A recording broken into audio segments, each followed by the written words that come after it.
at last. After a 7-year gap, Sony introduced its next-generation games console, the PlayStation 4.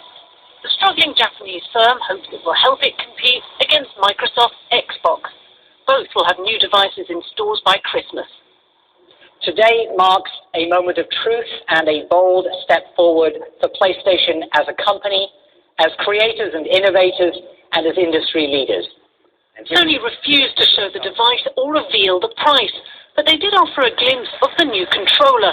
Not only does it have a touchpad, it also has a share button.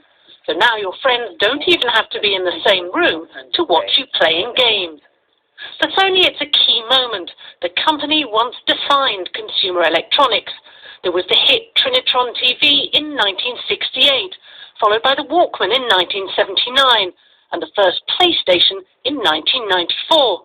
But its fortune's reversed, and it hasn't made a profit in 4 years. And this is the new landscape Sony is competing in. Meet Nikita Mikros. His company makes games that don't need a dedicated home console, but can be played on something we carry around with us all the time, a mobile phone.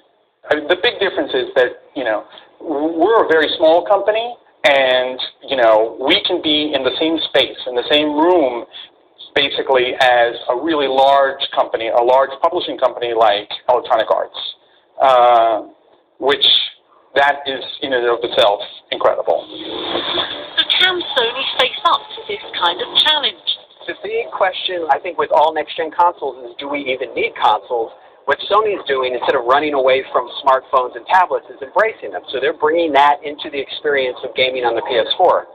At the launch event here in New York, the one thing that was missing was the device itself.